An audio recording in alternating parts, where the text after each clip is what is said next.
Thank you very much indeed, and thank you for inviting me to speak to you. I think this is the second time that I've spoken at this conference, so I don't think the weather was quite as good as the last time I was here, but so things are definitely improving.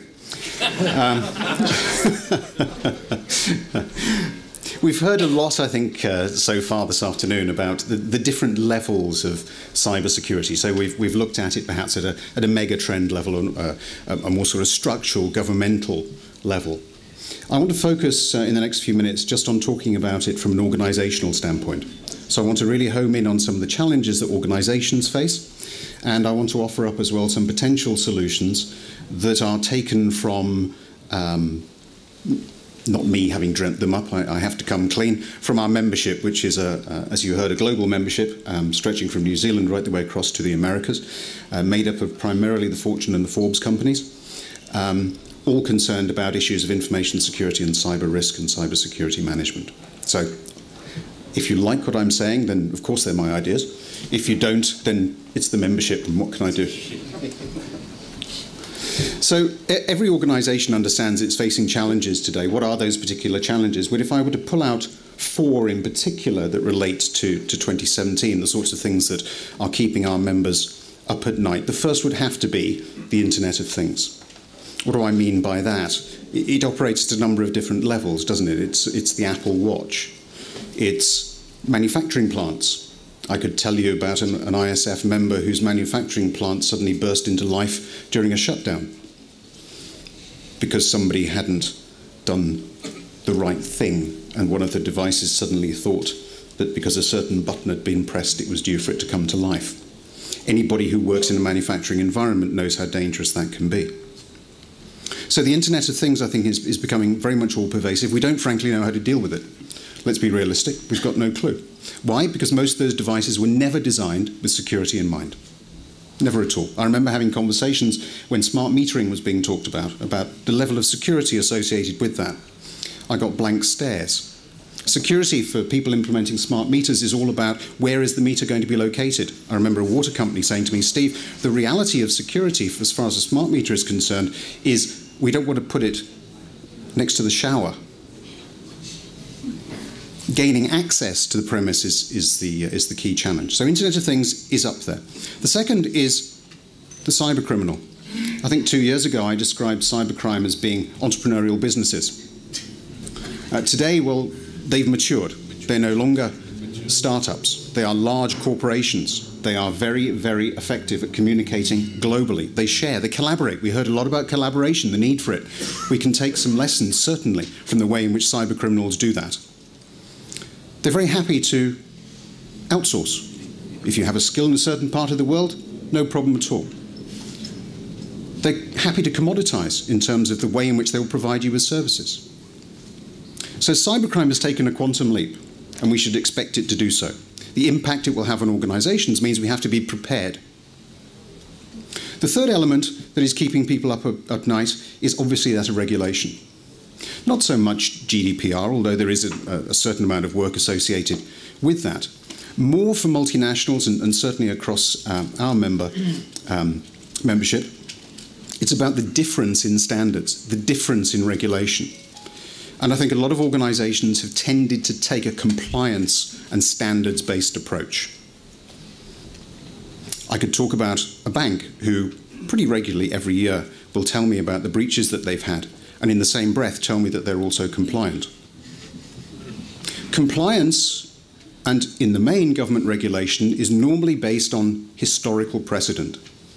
Cyber, unfortunately, is all about tomorrow and the changes it is going to make. So if you adopt a compliance and a standards-based approach only, you will be at a disadvantage.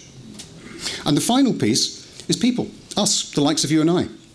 We do strange things, don't we, with our technology. People at the back there who are on their smartphones. Not sure whether they're making notes or whether they're doing some shopping. They're probably doing both, is the reality. And from a security standpoint, we need to understand that, we need to be aware of it, and we need to adapt our policies, our processes, and our procedures to cater for that. It is no good taking an approach akin to King Canute and standing on the beach and telling the sea not to come in. It simply won't work.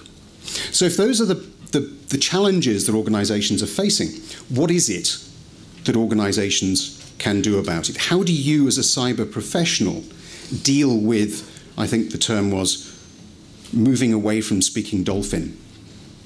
How do you do that? Well, most boards around the world that I talk to are very aware of cyber issues. But as I say, they come at it from the issue being that of compliance. Compliance, and I used to work for Ernst & Young, so I'm allowed to say this, compliance is a cost. If you're in the cost bucket, then the business will look at how to reduce you. There is no question. That is the nature of it.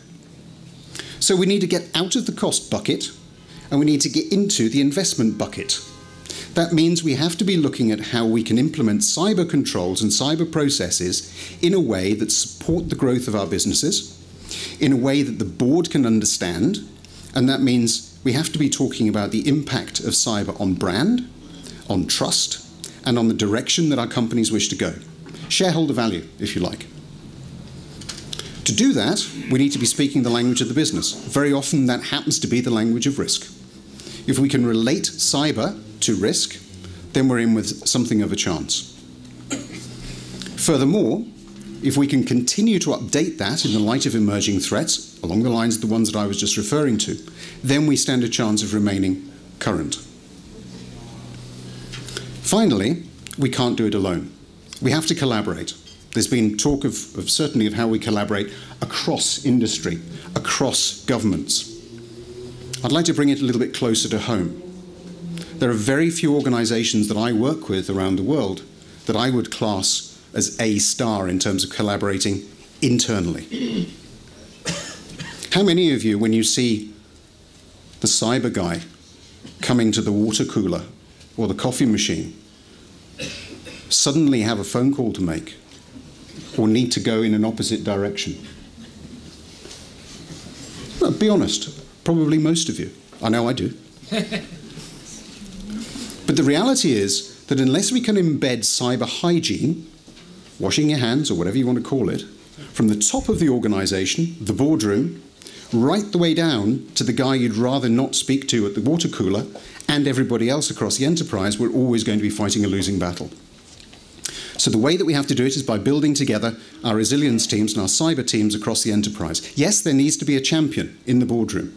Yes, there needs to be representatives from every element of the organisation, from HR, from legal, from the business units. We need to be looking at how we can embed cyber best practice into the way in which we go about doing business, and we need to start doing it today. If we can do that, then we can move on to having the luxury of putting in place a cyber resilience programme that will consist of governance and partnering, that will consist of assessing situational awareness, that will look at our ability to respond effectively. But unless we actually start with some of those basic ground rules, unfortunately, the bad guys will always get the march on us. So that's the message that I have for you. Thank you very much indeed for listening. I hope you found that to be useful, and look forward to the rest of the programme. Thank you.